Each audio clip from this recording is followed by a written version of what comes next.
Today I bring you part one of a two-part series of quarterback tiers and rankings heading into the 2019 NFL season. I'm Nathan Gustafson, and this is Clutch Time.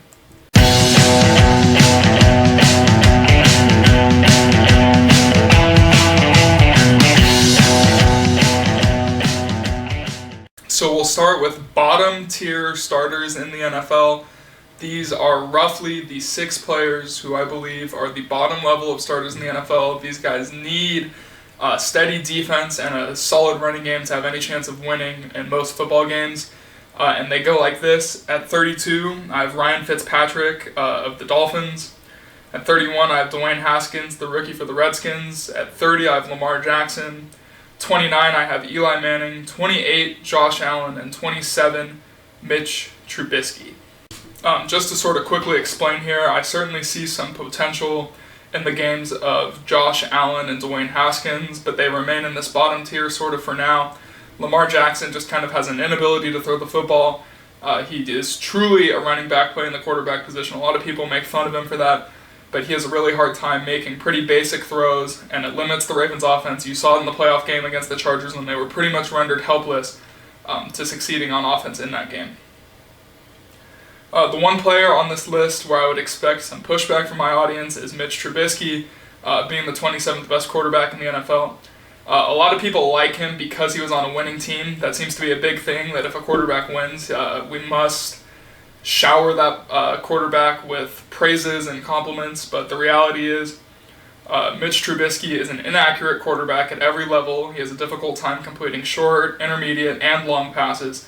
Aside from a game in which he demolished the Tampa Bay Buccaneers last year and their horrible defense, he struggled to really get anything going for them, and the numbers were clearly indicative of that.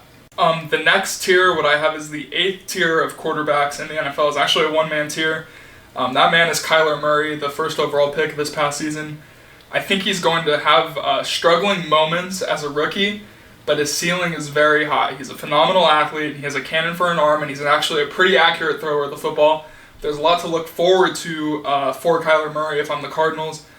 At the end of the day, at the end of this season, I could see him establishing himself as a top 15 quarterback in the NFL, 15 to 20, somewhere in there. I could also see him really struggling and being in that bottom tier of guys for this season. But moving forward, because of his athleticism, because of his arm strength, and because of his accuracy, I see a bright future for Kyler Murray. My next tier of quarterbacks that I have on here, these guys are below average. I have it as the 7th of 9 tiers in the NFL. It goes like this. At 25, I have Jameis Winston. 24, Joe Flacco. 23, Marcus Mariota. 22, Nick Foles. 21, Andy Dalton. And 20, Dak Prescott. The 2 players on this list that I like the most are Nick Foles and Dak Prescott. A lot of that is because while they're limited, they do show really strong leadership qualities. They've proven that they can win, but at the end of the day, they're both limited in terms of arm strength.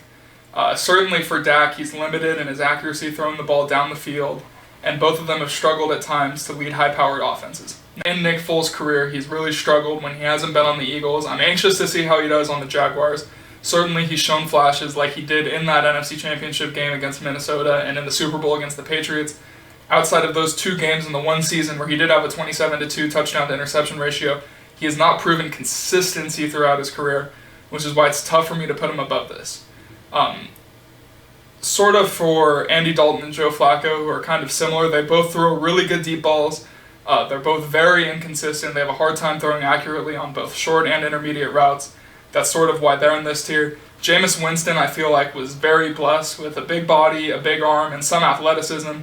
But really, Jameis has struggled with the mental aspect of the game his entire career.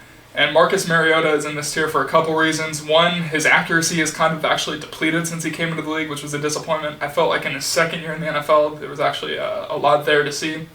And also because of how injury-prone he's been, it hasn't been one injury that kept him out for an entire season or something along those lines where it's just non-preventable. It's all chronic issues, things that have come back repeatedly, that have really sidelined him and left him unable at times to help his team win football games. The last player I want to talk about on this tier is Dak Prescott. Dak being this low, I know a lot of people are going to disagree with that.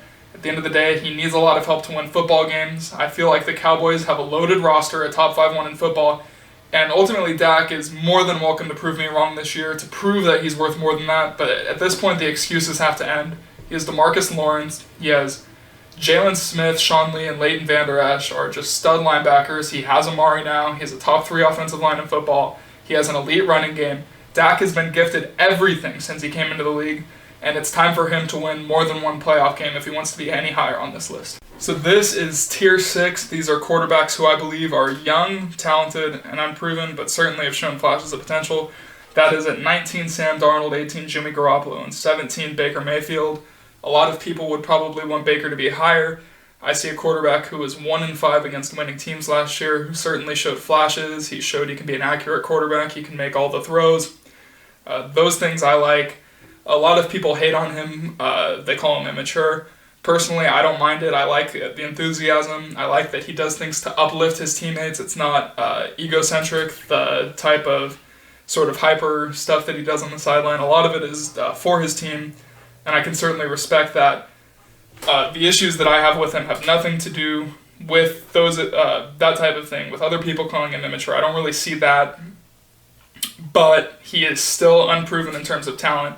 You're going to have to win more than one game against a winning team. And I heard a lot of things about best rookie season of this century and this, that, and the other since Elway and Marino came in the league. I want to remind you, in 2012, Andrew Luck took a 2-14 team to 11-5. Russell Wilson won a playoff game, and neither of them won Rookie of the Year because RG3 was so good. All 3 of them made the playoffs. All 3 came in on teams that were not playoff teams the year before. And I know that Baker took over a particularly bad team record-wise from the year before, but there was certainly more talent when he got there, and he still has a lot more to prove. Same goes for Jimmy Garoppolo. He's proven he can win in just about every game he's played in, but there is still considerably more for Garoppolo to prove before he established himself as a higher-tier starter.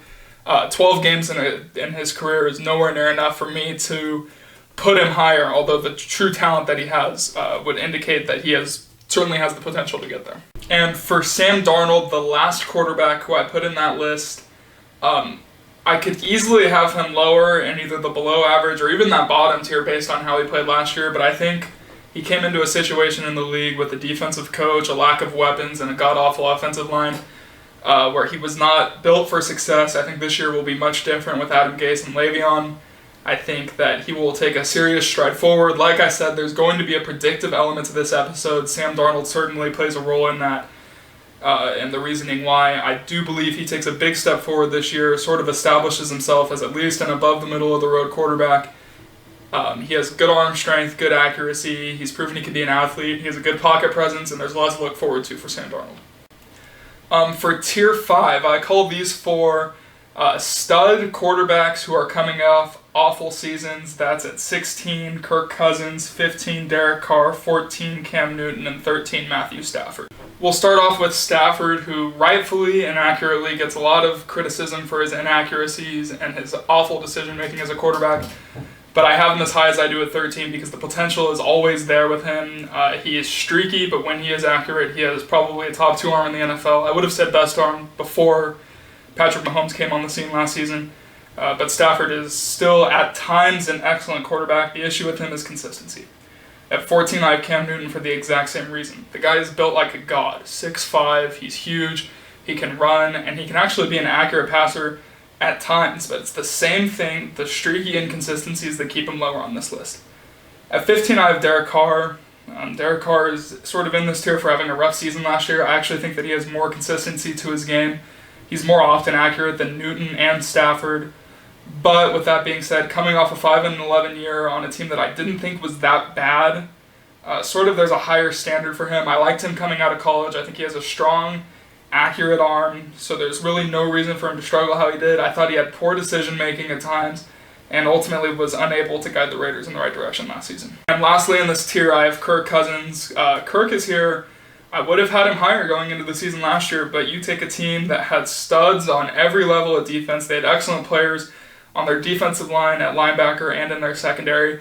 He had 2 awesome wide receivers in Diggs and Thielen. He had a good tight end in Kyle Rudolph, and he had a decent running game, and somehow was unable to start anything for this team.